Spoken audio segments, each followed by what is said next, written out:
Welcome to जिज्ञासा education point. हम आपके पीसीएस प्रीलिम्स के लिए, जो कि होने वाली है जुलाई में या उसके बाद भी कभी भी होने वाली है, तो उसके लिए हम आपके लिए एक टेस्ट सीरीज़ लाए हैं जनरल स्टडीज़ की। उसको आप उसी को सॉल्व कराएंगे और उसको आप ज़रूर से ज़रूर करें, ताकि आपका जो क्वेश्चंस है वो क्लियर होता रहे कि किस लेवल के क्वेश्चंस आते हैं और कैसे उनका पैटर्न होता है। ठीक है, तो चलिए स्टार्ट करते हैं।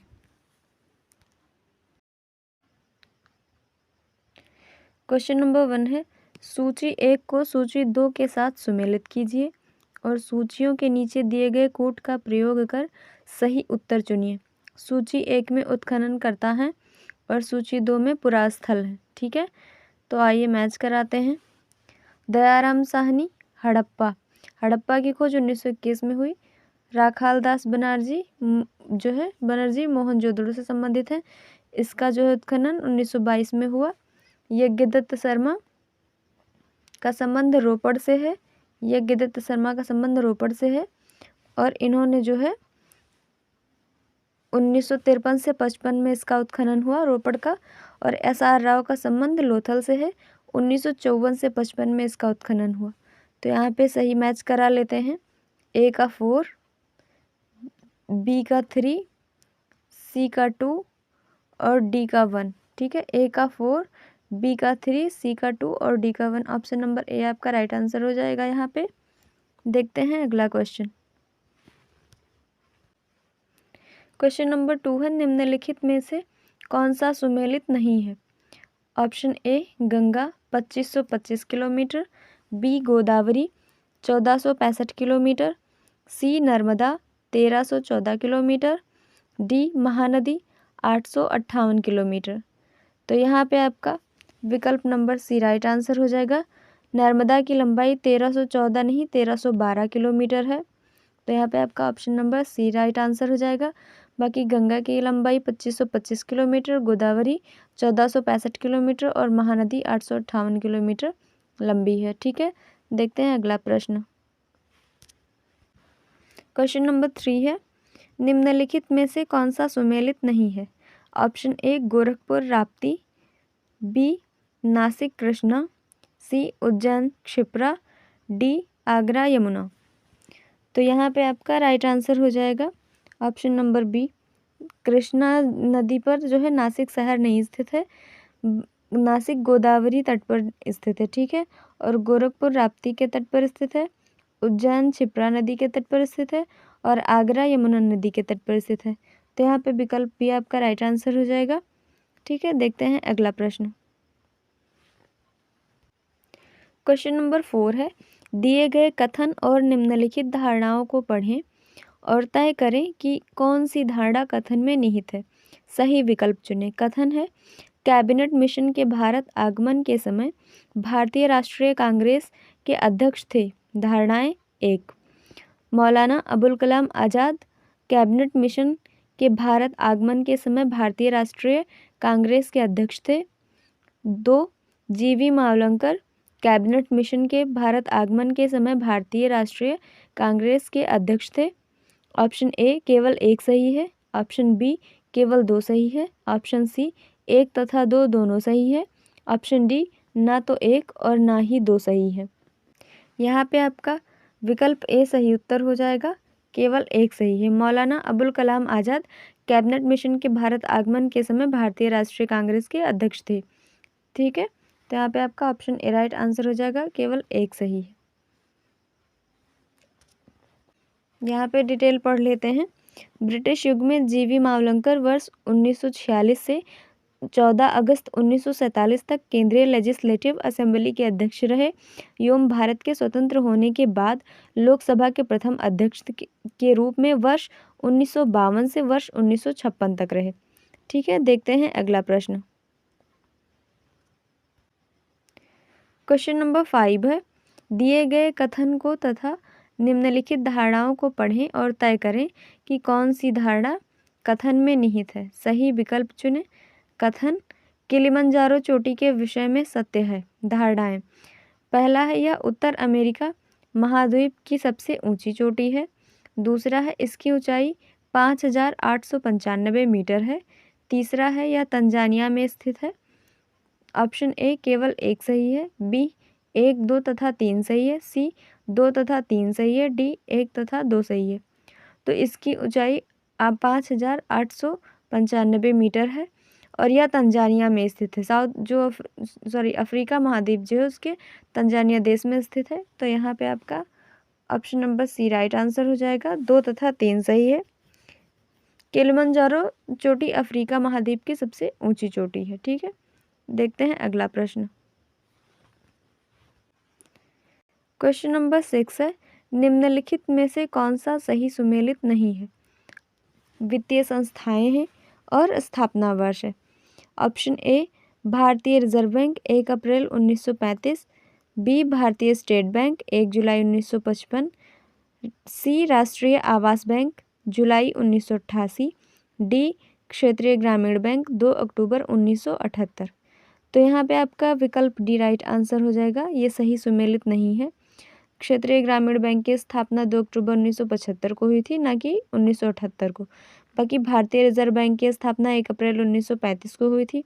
भारतीय स्टेट बैंक की स्थापना 1 जुलाई 1955 को हुई थी और राष्ट्रीय आवास बैंक की स्थापना जुलाई 1988 को हुई थी।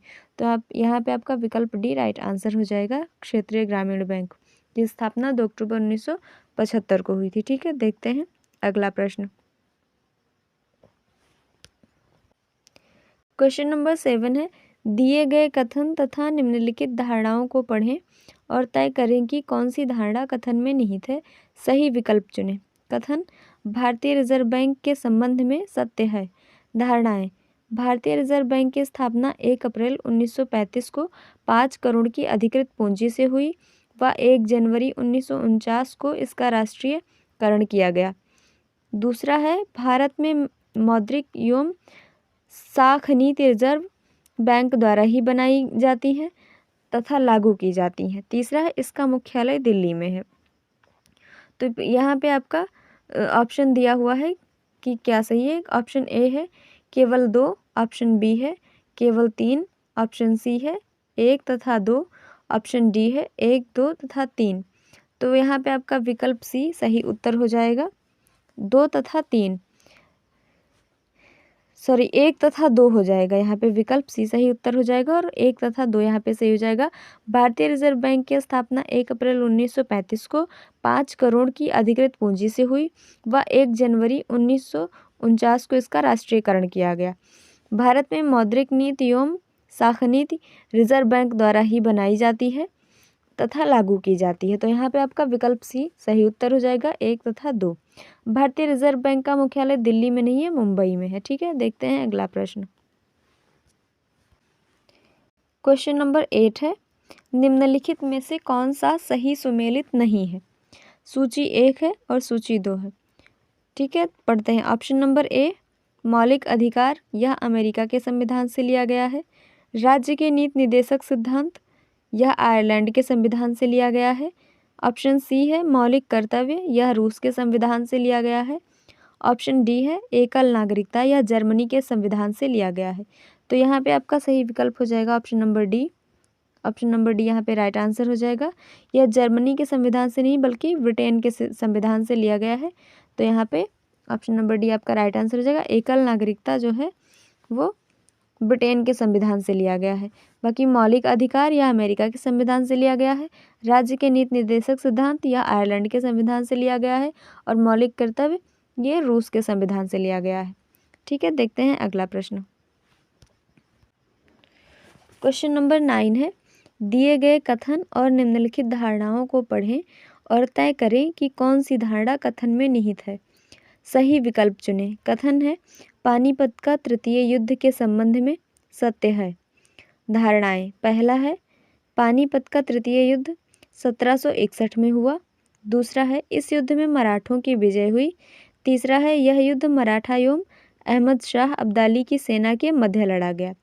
विकल्प है ऑप्शन ए है केवल 1 सही है, बी केवल 2 सही है, सी केवल 3 सही है, डी 1 तथा 3 सही है। तो यहाँ पे आपका option number D right answer हो जाएगा।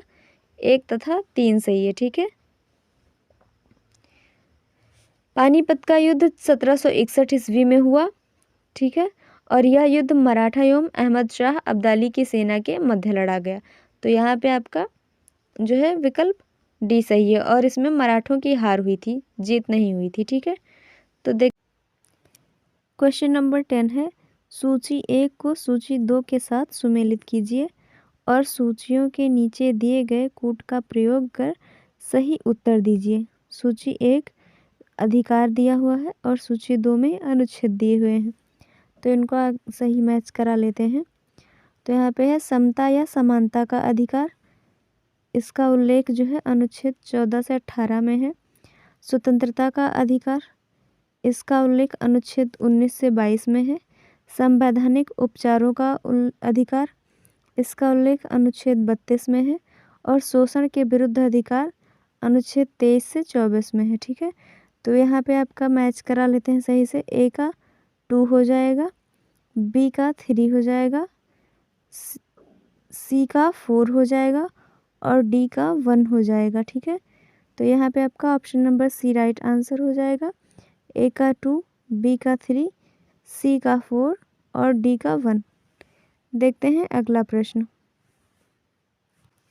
क्वेश्चन नंबर 11 है, दिए गए विकल्पों में से कौन सा सत्य नहीं है। ऑप्शन ए, सूडान की इधर है कैपिटल, इधर है देश और इधर है कैपिटल और उनका जो है जो वहाँ की मुद्रा है। तो यहाँ पे है सूडान खार्तूम पाउंड और युगांडा कंपाला शिलिंग और सेनेगल डकार पाउंड और कोमोरोस मोरोनी फ्रैंक। तो यहाँ पे आपका option number C right answer हो जाएगा। सेनेगल की कैपिटल डकार है लेकिन वहाँ की मुद्रा जो है वो CFA फ्रैंक है। तो यहाँ पे आपका option number C right answer हो जाएगा। सेनेगल डकार और यहाँ की मुद्रा जो है मैच नहीं है, इसीलिए विकल्प सही नहीं है। सूडान की जो राजधानी है खार्तूम है, वहाँ की मुद्रा पाउंड है। युगांडा की कैपिटल जो है वो कंपाला है, वहाँ की जो है मुद्रा शिलिंग है। और कोमोरोस की कैपिटल मोरोनी है और वहाँ की जो करेंसी है वो फ्रैंक है। और सेनेगल की जो कैपिटल है वो डकार है और वहाँ की करेंसी CFA फ्रैंक है। देखते हैं अगला प्रश्न।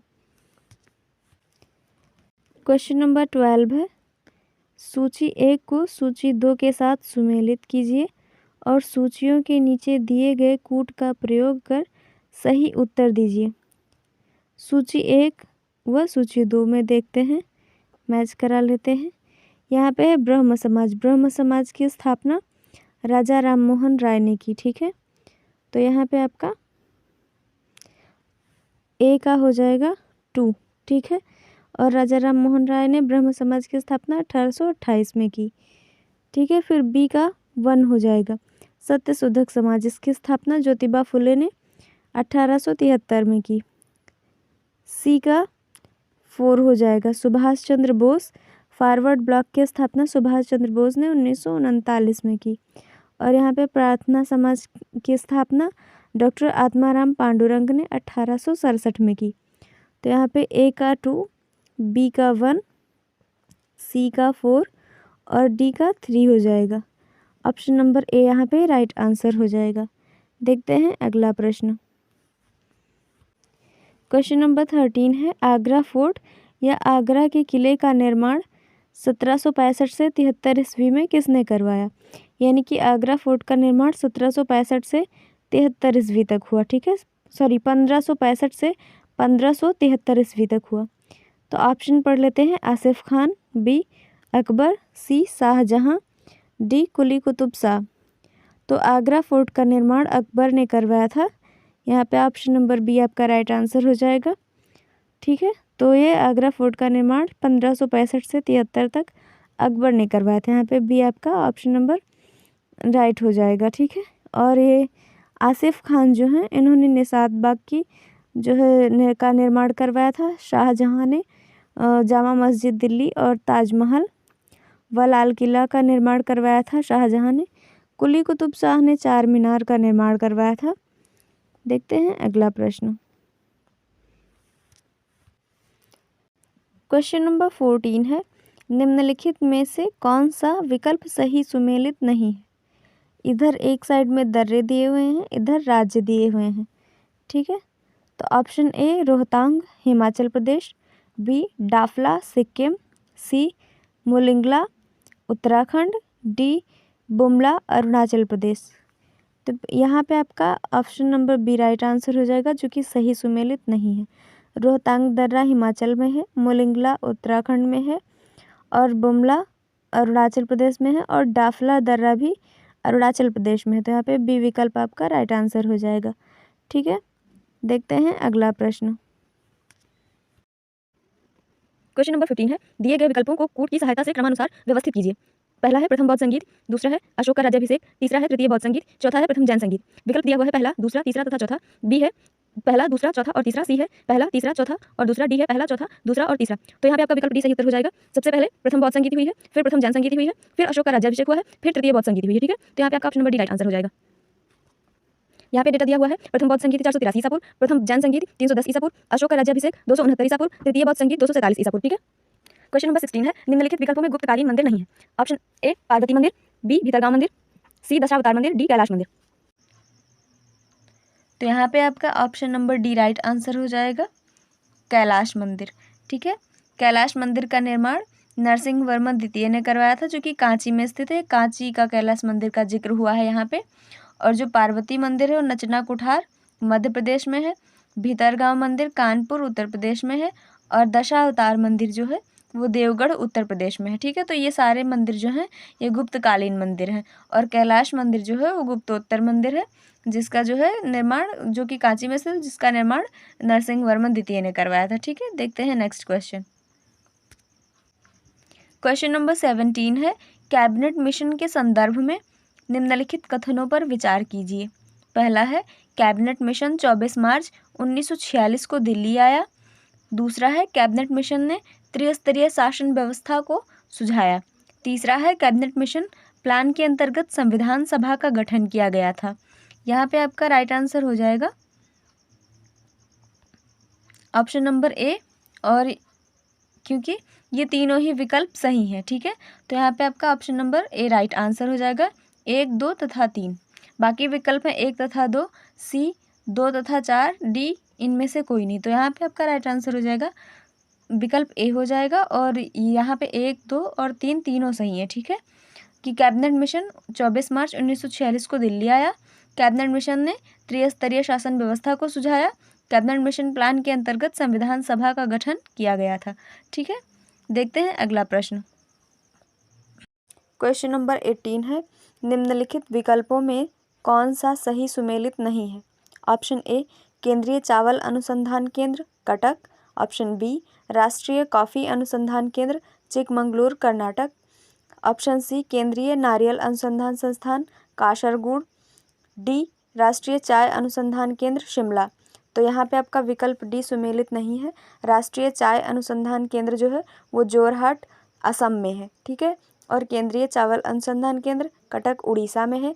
राष्ट्रीय कॉफ़ी अनुसंधान केंद्र चिकमंगलूर कर्नाटक में है और केंद्रीय नारियल अनुसंधान संस्थान जो है वो कासरगोड केरल में है। ठीक है, यहाँ पे जो राष्ट्रीय चाय अनुसंधान केंद्र है इसका हो जाएगा जोरहाट असम, शिमला नहीं होगा। ठीक है, तो यहाँ पे आपका विकल्प डी राइट आंसर है, ये सही सुमेलित नहीं है। देखते हैं अगला प्रश्न। क्वेश्चन नंबर 19 है, निम्नलिखित विकल्पों में कौन सा सही सुमेलित नहीं है। ऑप्शन ए पीली क्रांति तिलहन उत्पादन, बी गोल क्रांति आलू उत्पादन, सी खाकी क्रांति कच्चा तेल उत्पादन, डी अमृत क्रांति नदी जोड़ो परियोजनाएं। तो यहाँ पे आपका सही विकल्प हो जाएगा विकल्प सी, खाकी क्रांति जो है वो चमड़ा उत्पादन से संबंधित है। बाकी पीली क्रांति तिलहन उत्पादन, गोल क्रांति आलू उत्पादन और अमृत क्रांति नदी जोड़ो परियोजनाओं से संबंधित है। ठीक है, तो यहाँ पे आपका विकल्प सी सही उत्तर हो जाएगा। देखते हैं अगला प्रश्न। क्वेश्चन नंबर 20 है, मालवा का पठार के संदर्भ में निम्नलिखित कथनों पर विचार कीजिए। पहला है, मालवा का पठार पश्चिमी मध्य प्रदेश एवं दक्षिण पूर्व राजस्थान राज्य में है। दूसरा है, यह ज्वालामुखीय चट्टानों का बना हुआ है। तीसरा है, इसे चंबल और बेतवा नदी निकलती है। ठीक है, इससे चंबल और बेतवा नदी निकलती है।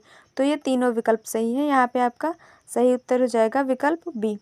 ठीक है, 1, 2 तथा 3 तीनों विकल्प सही हैं। मालवा का पठार पश्चिमी मध्य प्रदेश एवं दक्षिण पूर्व राजस्थान राज्य में है। यह ज्वालामुखी चट्टानों का बना हुआ है। इससे चंबल और बेतवा नदी निकलती है। ये तीनों विकल्प जो है सही है, तो यहाँ पे विकल्प बी आपका सही उत्तर हो जाएगा। देखते हैं अगला प्रश्न। क्वेश्चन नंबर 21 है, निम्नलिखित को सही काल क्रमानुसार व्यवस्थित कीजिए। पहला है मुंडा विद्रोह, दूसरा है नील विद्रोह, तीसरा है संथाल विद्रोह, चौथा है सन्यासी विद्रोह। तो यहाँ पे विकल्प ए है पहले चौथा, दूसरा, पहला या तीसरा। विकल्प बी में है चौथा, तीसरा, पहला या दूसरा। विकल्प सी में है पहला, दूसरा, तीसरा या चौथा। विकल्प डी में है चौथा, दूसरा, तीसरा या पहला। तो यहाँ पे आपका सबसे पहले सन्यासी विद्रोह हुआ था। सन्यासी विद्रोह जो है वो 1760 से 1800 का समय था, ठीक है। और इसके जो नेता, इसका जो प्रभावित क्षेत्र था वो बिहार और बंगाल था, ठीक है। उसके बाद जो है इसका नील विद्रोह हुआ, ठीक है। नील विद्रोह जो है, नील विद्रोह का टाइम पीरियड था 1859 से 1860 और इसका ये जो प्रभावित क्षेत्र था यहाँ पे जो है बंगाल था, ये बंगाल, ठीक है। और उसके बाद था आपका तीसरा संथाल विद्रोह, ठीक है। संथाल विद्रोह का जो टाइम था वो 1855 से 56 का था और इसके जो प्रभावित क्षेत्र थे जहाँ ये शुरू हुआ था बंगाल एवं बिहार का क्षेत्र था, तो इसमें जो है संथाल विद्रोह हुआ था। और उसके बाद मुंडा विद्रोह हुआ था, ठीक है। और मुंडा विद्रोह का जो प्रभावित क्षेत्र था वो झारखंड था और इसका जो टाइम पीरियड था वो 1899 से 1900 का था। तो यहाँ पे आपका विकल्प डी सही आंसर हो जाएगा। पहले चौथा, फिर दूसरा, फिर तीसरा, फिर पहला, यानी कि पहले सन्यासी विद्रोह, उसके बाद नील विद्रोह, उसके बाद संथाल विद्रोह, उसके बाद मुंडा विद्रोह, ठीक है। विकल्प डी यहाँ पे सही उत्तर हो जाएगा। देखते हैं अगला प्रश्न। क्वेश्चन नंबर 22 है, स्वतंत्र भारत के गवर्नर जनरल के संदर्भ में निम्नलिखित कथनों पर विचार कीजिए। पहला है स्वतंत्र भारत के प्रथम गवर्नर जनरल लॉर्ड माउंटबेटन थे। दूसरा है स्वतंत्र भारत के प्रथम व अंतिम गवर्नर जनरल चक्रवर्ती राजगोपालाचारी थे। उपर्युक्त में से कौन सा कथन सही है? ऑप्शन ए केवल एक, बी केवल दो, सी एक और दो दोनों, डी ना तो एक और ना ही दो। तो यहाँ पे आपका option number C right answer हो जाएगा। दोनों विकल्प सही है, ठीक है। स्वतंत्र भारत के प्रथम गवर्नर जनरल लॉर्ड माउंटबेटन थे और स्वतंत्र भारत के प्रथम व अंतिम गवर्नर जनरल चक्रवर्ती राजगोपालाचारी थे। तो यहाँ पे एक और दो दोनों सही हो जाएगा और यहाँ पे विकल्प सी आपका सही उत्तर हो जाएगा। देखते हैं अगला प्रश्न। क्वेश्चन नंबर 23 है, सूची 1 को सूची 2 के साथ सही सुमेलित कीजिए और सूचियों के नीचे दिए गए कूट का प्रयोग कर सही उत्तर दीजिए। सूची 1 में जिन्होंने विद्रोह किया था, जो क्रांतिकारी थे वो हैं, और सूची 2 में स्थान दिया हुआ है कि कहाँ पर उन्होंने विद्रोह किया था। तो चलिए मिलान कर लेते हैं। तो बहादुर शाह जफ़र और बख्त खां, इन्होंने जो है वो दिल्ली में इनका जो विद्रोह हुआ, यहाँ पे इनका संबंध दिल्ली से होगा। और बी जो है इसमें है नाना साहब और तात्या टोपे, ठीक है, नाना साहब और तात्या टोपे। तो इन्होंने जो है कानपुर से संबंधित है, इनका विद्रोह जो है वो कानपुर में हुआ। और सी पे हैं कुंवर सिंह का जो संबंध था, उन्होंने जगदीशपुर में विद्रोह किया था। और खान बहादुर खान जो हैं वो बरेली में से संबंधित है, उनका बरेली में विद्रोह हुआ था। तो यहाँ पे हो जाएगा ए का 4, बी का 3, सी का 2 और डी का 1। तो यहाँ पे आपका विकल्प ए सही उत्तर हो जाएगा, ठीक है। देखते हैं अगला प्रश्न। क्वेश्चन नंबर 24 है, दक्कन का पठार के संदर्भ में निम्नलिखित कथनों पर विचार कीजिए। पहला है दक्कन का पठार महाराष्ट्र राज्य में है, सही है। दूसरा है यह ज्वालामुखीय बेसाल्ट चट्टानों का बना है, ये भी सही है।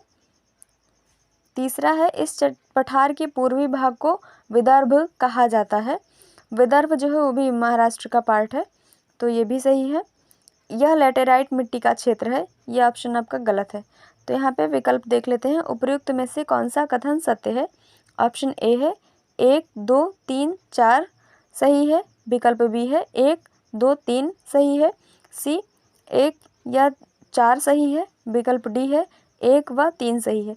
तो यहाँ पे आपका विकल्प बी राइट आंसर हो जाएगा, जिसमें दिया हुआ है कि 1, 2 और 3 सही है। ठीक है, तो दक्कन का पठार महाराष्ट्र राज्य में स्थित है।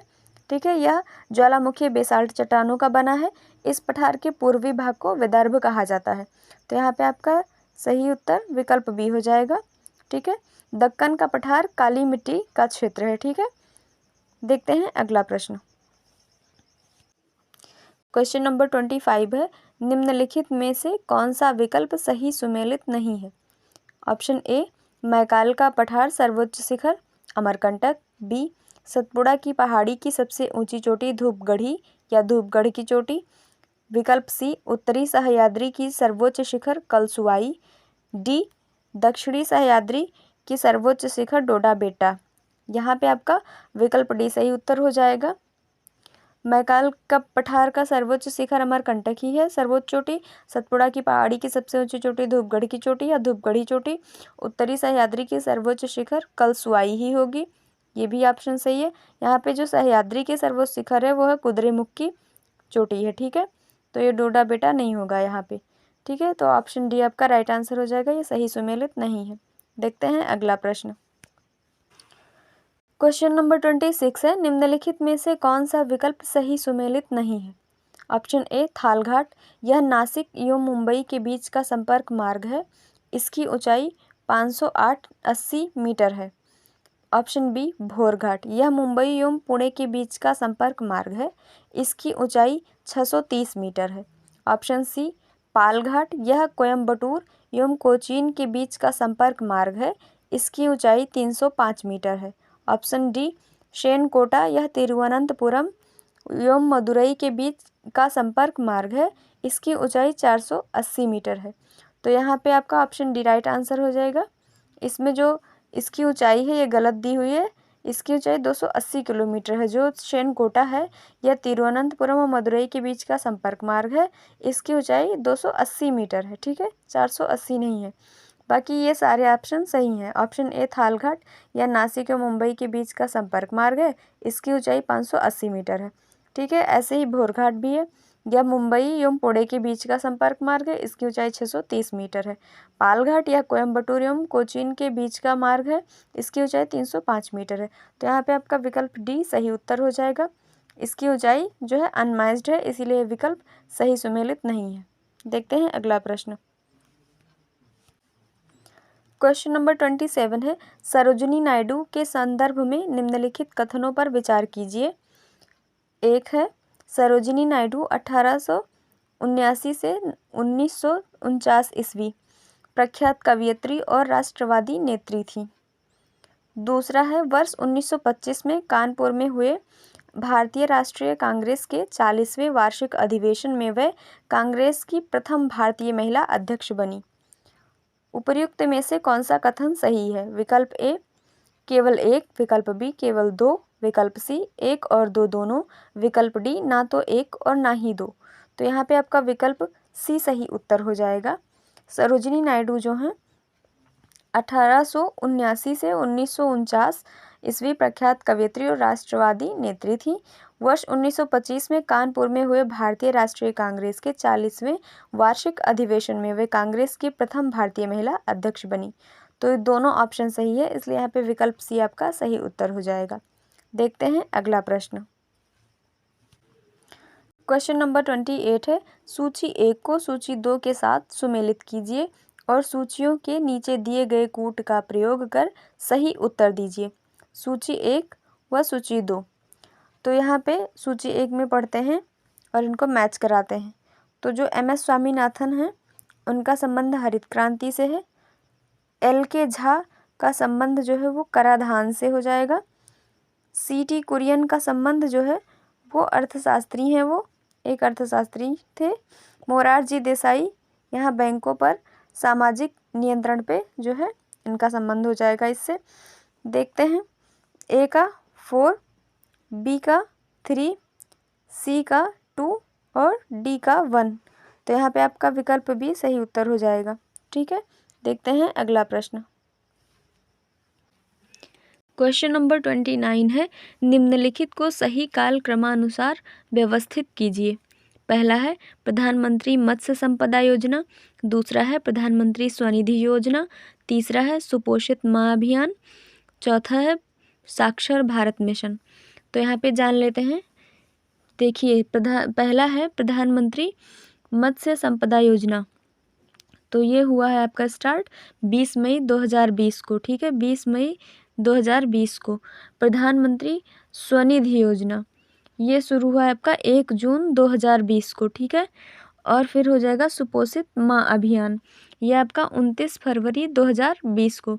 और उसके बाद है साक्षर भारत मिशन, ये आपका 2009 में शुरू हुआ था, ठीक है, 2009 में। तो यहाँ पे आपका विकल्प ए सही उत्तर हो जाएगा।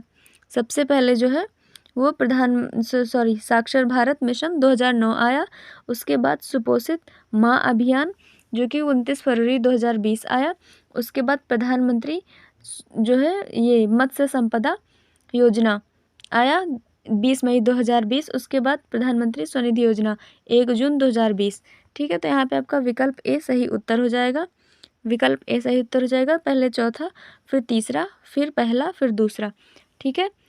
देखते हैं अगला प्रश्न। क्वेश्चन नंबर 30 है, निम्नलिखित में से कौन सा सही सुमेलित नहीं है? ऑप्शन ए है एपीकल्चर, मधुमक्खी पालन का अध्ययन। ऑप्शन बी है पीसीकल्चर, मत्स्य पालन का अध्ययन। ऑप्शन सी है सेरीकल्चर, रेशम कीट पालन का अध्ययन। ऑप्शन डी है वर्मी कल्चर, काष्ठी पेड़ों का संवर्धन। तो यहाँ पे आपका ऑप्शन डी गलत हो जाएगा, क्योंकि वर्मी कल्चर में केचुए पालन से संबंधित है, ये केचुआ पालन से। तो यहाँ पे आपका विकल्प डी गलत उत्तर हो जाएगा। और जो काष्ठी पेड़ों का संवर्धन है वो सिल्वीकल्चर से संबंधित हो जाएगा। तो विकल्प डी आपका सही उत्तर हो जाएगा। एपीकल्चर मधुमक्खी पालन से संबंधित है, पिसीकल्चर मत्स्य पालन से, और सेरीकल्चर रेशम कीट पालन से संबंधित है, ठीक है। देखते हैं अगला प्रश्न। क्वेश्चन नंबर 31 है, निम्नलिखित में से कौन सा विकल्प सही सुमेलित नहीं है? ऑप्शन ए अनुच्छेद 76 भारत का महान्यायवादी, बी अनुच्छेद 79 राज्यसभा की संरचना, विकल्प सी अनुच्छेद 81 लोकसभा की संरचना, विकल्प डी अनुच्छेद 84 संसद की सदस्यता के लिए अर्हता। तो यहाँ पे आपका विकल्प डी गलत हो जाएगा, ये सही सुमेलित नहीं है। विकल्प बी सही सुमेलित नहीं है। अनुच्छेद 79 में संसद के गठन का प्रावधान है, ठीक है, और अनुच्छेद 80 में जो है वो राज्यसभा की संरचना दी हुई है, ठीक है। तो यहाँ पे आपका विकल्प बी सही उत्तर हो जाएगा, बाकी सब सही सुमेलित है। अनुच्छेद 76 में भारत का महान्यायवादी, अनुच्छेद 81 लोकसभा की संरचना से संबंधित है, अनुच्छेद 84 जो है संसद की सदस्यता के लिए अर्हता इसमें उल्लिखित है, ठीक है। देखते हैं अगला प्रश्न।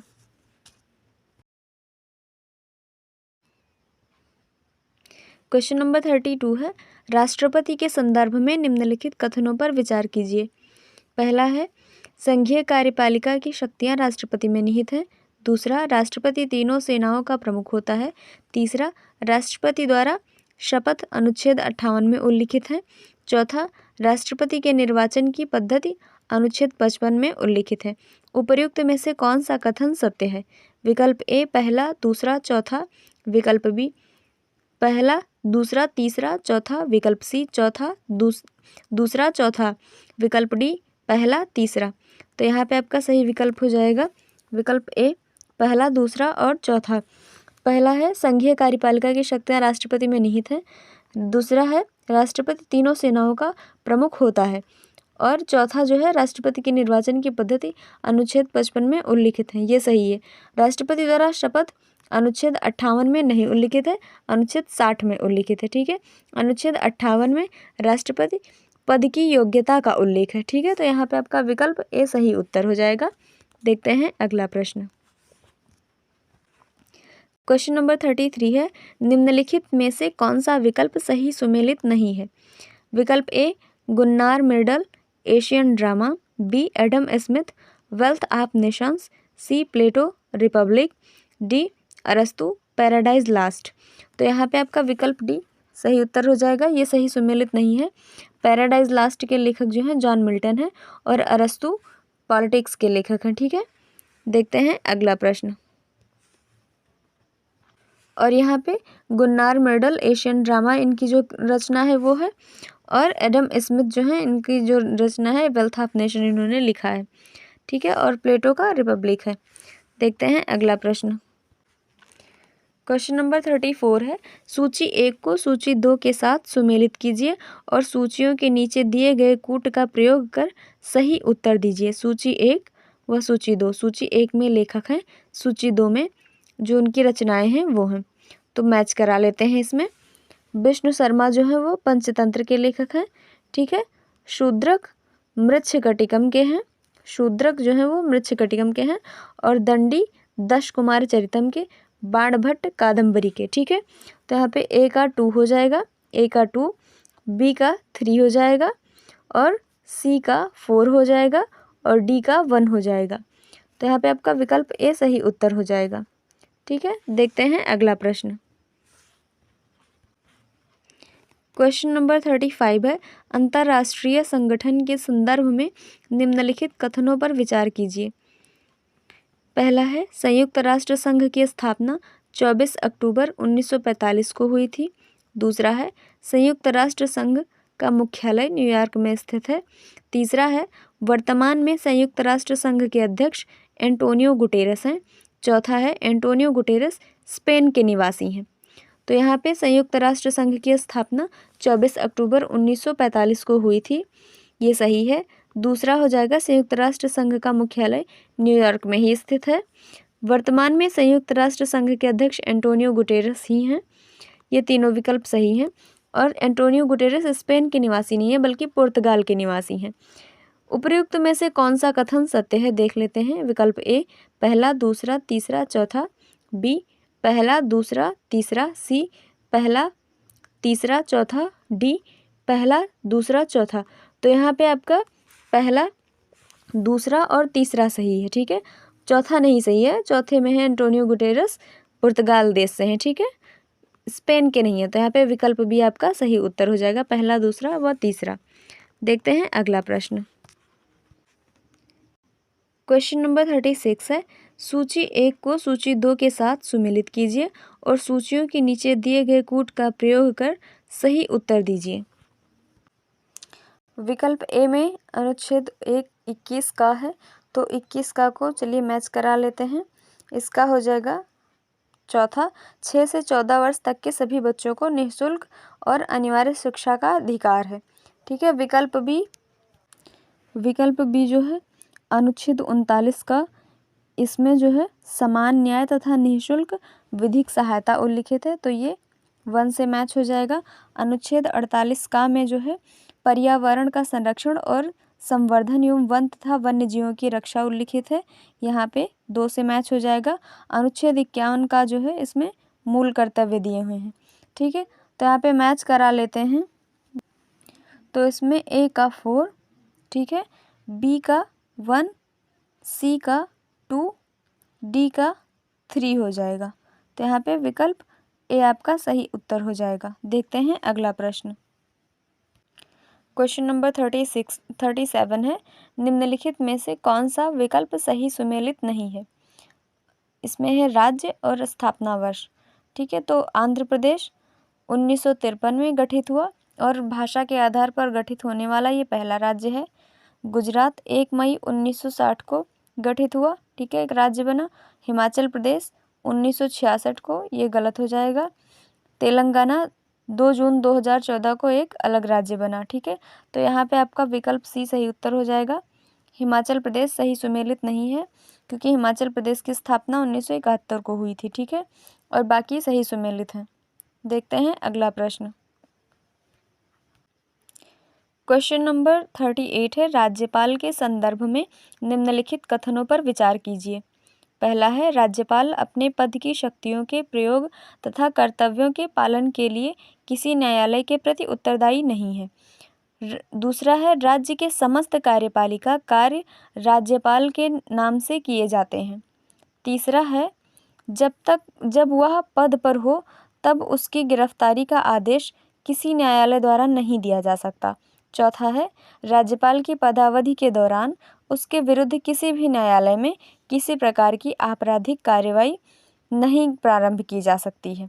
उपर्युक्त में से कौन सा कथन सही है? विकल्प ए 1, 2, 3, 4, विकल्प बी 1, 2, 3, विकल्प सी 1, 3 और 4, विकल्प डी इनमें से कोई नहीं। तो यहाँ पे हम एक बार कूट को फिर से पढ़ लेते हैं। पहला है राज्यपाल अपने पद की शक्तियों के प्रयोग तथा कर्तव्यों के पालन के लिए किसी न्यायालय के प्रति उत्तरदायी नहीं है, ये सही है। राज्य के समस्त कार्यपालिका कार्य राज्यपाल के नाम से किए जाते हैं, ये भी सही है।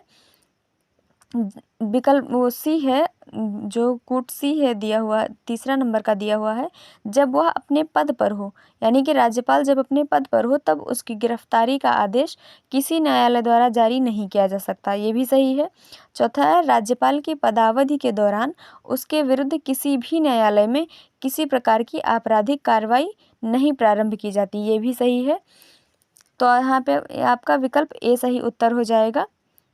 ए पहला, दूसरा, तीसरा और चौथा ये चारों सही है। ठीक है, देखते हैं अगला प्रश्न। क्वेश्चन नंबर 39 है, सूची 1 को सूची 2 के साथ सुमेलित कीजिए और सूचियों के नीचे दिए गए कूट का प्रयोग कर सही उत्तर दीजिए। सूची 1 में दिवस है और सूची 2 में किस तिथि में कौन सा दिवस मनाया जाता है, ये दिया हुआ है। तो अंतर्राष्ट्रीय जैव विविधता दिवस 22 मई को मनाया जाता है। ठीक है, ए का 1 हो जाएगा। अंतर्राष्ट्रीय मातृभाषा दिवस 21 फरवरी को मनाया जाता है, बी का 2 हो जाएगा। अंतर्राष्ट्रीय महिला दिवस 8 मार्च को मनाया जाता है, सी का 3 हो जाएगा। विश्व विरासत दिवस 18 अप्रैल को मनाया जाता है, डी का 4 हो जाएगा। तो यहाँ पे ए का 1, बी का 2, सी का 3, डी का 4। तो यहाँ पे आपका विकल्प सी सही उत्तर हो जाएगा। देखते हैं अगला प्रश्न। क्वेश्चन नंबर 40 है, निम्नलिखित कथनों पर विचार कर सही कूट का चयन कीजिए। कथन 1, अजंता की गुफाएं 1983 व एलोरा की गुफाएं विश्व धरोहर स्थल में शामिल की गईं, यानी कि 1983 में अजंता की गुफाएं व एलोरा की गुफाएं विश्व धरोहर स्थल में शामिल की गई हैं। दूसरा है कथन, अजंता की गुफाएं व एलोरा की गुफाएं दोनों महाराष्ट्र के औरंगाबाद जिले में स्थित हैं। कथन तीसरा है, अजंता की गुफाएं राष्ट्रकूट शासक द्वारा निर्मित हैं, जबकि एलोरा की गुफाएं 2वीं शताब्दी ईस्वी पूर्व से 6वीं शताब्दी तक बौद्ध धर्मावलंबियों, सातवाहन, वाकाटक व राष्ट्रकूट राजवंशों द्वारा निर्मित हुई हैं। तो यहाँ पे हम देख लेते हैं कौन कौन सा विकल्प सही है। कूट दिया हुआ है, केवल 1 सही है, बी केवल 1 और 2 सही है, सी केवल 3 सही है, डी 1, 2, 3 सही हैं। तो यहाँ पे आपका विकल्प डी सही उत्तर हो जाएगा। 1, 2 व 3 तीनों सही हैं। अजंता की गुफाएं व एलोरा की गुफाएं 1983 में विश्व धरोहर स्थल में शामिल की गई हैं। अजंता की गुफाएं व एलोरा की गुफाएं दोनों महाराष्ट्र के औरंगाबाद जिले में स्थित हैं। अजंता की गुफाएं राष्ट्रकूट शासक द्वारा निर्मित हैं, जबकि एलोरा की गुफाएं 2वीं शताब्दी ईस्वी पूर्व से 6वीं शताब्दी ईस्वी तक बौद्ध धर्मावलंबियों, सातवाहन, वाकाटक व राष्ट्रकूट राजवंशों द्वारा निर्मित हुई हैं। तो यहाँ पे विकल्प डी आपका सही उत्तर हो जाएगा। देखते हैं अगला प्रश्न। क्वेश्चन नंबर 41 है, राष्ट्रीय ललित कला अकादमी स्थित है। ऑप्शन ए नई दिल्ली, बी लखनऊ, सी वाराणसी, डी आगरा। तो यहाँ पे आपका विकल्प ए सही उत्तर हो जाएगा। नई दिल्ली में राष्ट्रीय ललित कला अकादमी स्थित है। देखते हैं अगला प्रश्न। क्वेश्चन नंबर 42 है, निम्नलिखित में से कौन सा विकल्प सही सुमेलित नहीं है।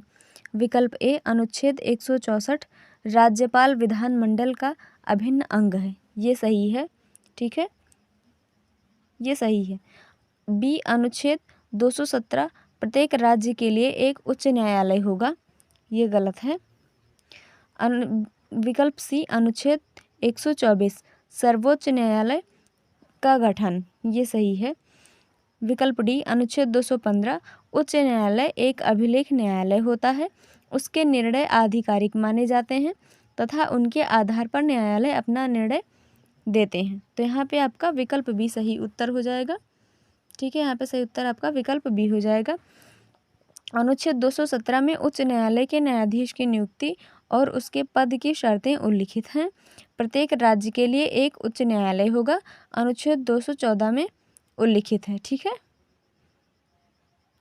तो यहाँ पे देख, ये जो प्रत्येक राज्य के लिए एक उच्च न्यायालय होगा, ये अनुच्छेद 214 में उल्लिखित है। ठीक है, ना कि 217 में। तो विकल्प भी आपका सही हो जाएगा उत्तर, ये सही सुमेलित नहीं है। देखते हैं अगला प्रश्न। क्वेश्चन नंबर 43 है, सर्वोच्च न्यायालय के संदर्भ में निम्नलिखित कथनों पर विचार कीजिए। कथन 1 है, सर्वोच्च न्यायालय दिल्ली में स्थित है। सही है ये। ठीक है।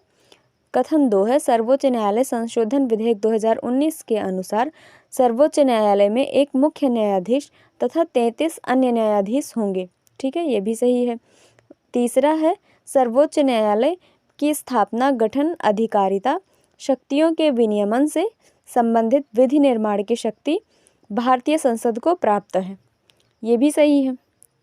चौथा है, अनुच्छेद 129 के अनुसार सर्वोच्च न्यायालय का अभिलेख न्यायालय होना चाहिए। ये भी सही है। तो यहाँ पे विकल्प पढ़ लेते हैं। विकल्प ए है 1 2 3 4, विकल्प बी है 1 4, विकल्प सी है 1 2 3, विकल्प डी है 3 2 4। तो यहाँ पे विकल्प ए आपका सही उत्तर हो जाएगा, क्योंकि इसमें चारों ऑप्शन सही हैं, चारों कथन सही हैं। देखते हैं अगला प्रश्न।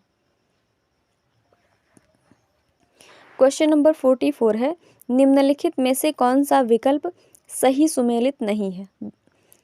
एक दिया है सिद्धांत, एक साइड दिया है प्रतिपादक। विकल्प ए है विकास का सिद्धांत, दादा भाई नौरोजी। ये सही है। भुगतान सामर्थ्य दृष्टिकोण, एडम स्मिथ। ये भी सही है। कर देय क्षमता, केल्डार। ये सही नहीं है। डी कार्यात्मक वित्त का सिद्धांत, एपी लर्नर। ये सही है। यहाँ पे आपका विकल्प सी सही उत्तर हो जाएगा। कर देय क्षमता का सिद्धांत क्लार्क द्वारा प्रतिपादित किया गया था, केल्डार ने व्यय कर का प्रतिपादन किया था। ठीक है, तो यहाँ पे विकल्प सी आपका सही उत्तर हो जाएगा, ये सही सुमेलित नहीं है। देखते हैं अगला प्रश्न। क्वेश्चन नंबर 45 है, सूची 1 को सूची 2 से सुमेलित कीजिए व सही कूट का चयन कीजिए। सूची 1 है चित्रकला, सूची 2 है राज्य। तो इसको मैच कराते हैं। ऑप्शन ए में है वारली, तो वारली का जो संबंध है वो है महाराष्ट्र से, तो यहाँ पे वारली का संबंध महाराष्ट्र से हो जाएगा। ठीक है, फिर है मधुबनी, तो मधुबनी का संबंध जो है वो बिहार से हो जाएगा। लेपाक्षी का संबंध जो है वो आंध्र प्रदेश से हो जाएगा, लेपाक्षी आंध्र प्रदेश से संबंधित हो जाएगी। और पट्टचित्र का संबंध ओडिशा से है। ठीक है, तो वारली जो है महाराष्ट्र, मधुबनी बिहार, लेपाक्षी आंध्र प्रदेश, पट्टचित्र ओडिशा। तो यहाँ पे ए का 4 हो जाएगा, बी का 3 हो जाएगा, ए का 4 हो जाएगा, बी का 3 हो जाएगा, सी का 2 हो जाएगा और डी का 1 हो जाएगा। ठीक है, तो यहाँ पे आपका option number B right answer हो जाएगा। ठीक है, option number B right answer हो जाएगा। देखते हैं अगला प्रश्न। क्वेश्चन नंबर 46 है, पुरस्कार के संदर्भ में निम्नलिखित कथनों पर विचार कीजिए। यहाँ पे ज्ञानपीठ पुरस्कार की बात की गई है। कथन 1 है, ज्ञानपीठ पुरस्कार भारतीय ज्ञानपीठ न्यास द्वारा भारतीय साहित्य के लिए दिया जाने वाला सर्वोच्च पुरस्कार है। कथन 2 है, भारत का कोई भी नागरिक जो 8वीं अनुसूची में बताई गई 22 भाषाओं में से किसी भाषा में लिखता हो, इस पुरस्कार के योग्य है। कथन 3 है, इस पुरस्कार में 11 लाख रुपए की धनराशि, प्रशस्ति पत्र व वाग्देवी की कांस्य प्रतिमा दी जाती है। उपर्युक्त में से कौन सा कथन सही है। ऑप्शन ए केवल 1, बी केवल 2 व 3, सी 1 2 और 3, डी केवल 3।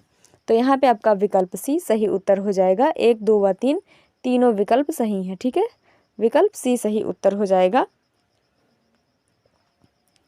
ज्ञानपीठ पुरस्कार भारतीय ज्ञानपीठ न्यास द्वारा भारतीय साहित्य के लिए दिया जाने वाला सर्वोच्च पुरस्कार है। भारत का कोई भी नागरिक जो 8वीं अनुसूची में बताई गई 22 भाषाओं में से किसी भाषा में लिखता हो, इस पुरस्कार के योग्य है। इस पुरस्कार में 11 लाख रुपए की धनराशि, प्रशस्ति पत्र व वाग्देवी की कांस्य प्रतिमा दी जाती है। ठीक है, तो ये तीनों विकल्प सही हैं। यहाँ पे विकल्प सी आपका सही उत्तर हो जाएगा। देखते हैं अगला प्रश्न। क्वेश्चन नंबर 47 है, रासलीला किस राज्य का लोक नृत्य है। Option A Madhya Pradesh, B Rajasthan, C Bihar, D Uttar Pradesh. तो रासलीला उत्तर प्रदेश का लोक नृत्य है। यहाँ पे आपका विकल्प डी सही उत्तर हो जाएगा। देखते हैं अगला प्रश्न। यहाँ पे मध्य प्रदेश का एक प्रसिद्ध लोक नृत्य है मटकी नृत्य, जो कि पूछा गया था बीपीएससी में, तो इसलिए ध्यान रखिएगा। देखते हैं अगला प्रश्न। क्वेश्चन नंबर 48 है, निम्नलिखित में से कौन सा विकल्प सही सुमेलित नहीं है। इधर है पुस्तक और एक साइड में दिया हुआ है लेखक। Wealth of Nations Adam Smith, ये सही है। हाउ टू पे फॉर वॉर कीन्स का है, ये कीन्स की बुक है, ये सही है।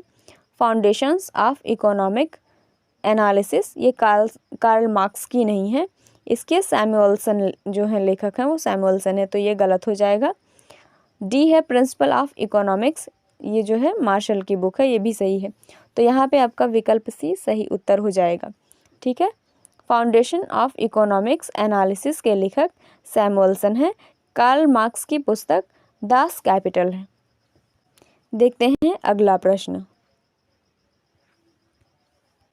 क्वेश्चन नंबर 49 है, अर्थव्यवस्था के संतुलित विकास की प्रक्रिया आरंभ करना किस पंचवर्षीय योजना का उद्देश्य था।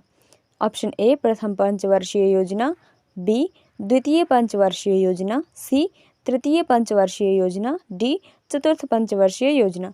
तो यहाँ पे आपका विकल्प ए सही उत्तर हो जाएगा। अर्थव्यवस्था के संतुलित विकास की प्रक्रिया आरंभ करना प्रथम पंचवर्षीय योजना का उद्देश्य था। द्वितीय पंचवर्षीय योजना समाजवादी समाज की स्थापना करना था। तृतीय पंचवर्षीय योजना के तहत अर्थव्यवस्था को आत्मनिर्भर बनाना तथा स्वतः स्फूर्त अवस्था में पहुंचाना था।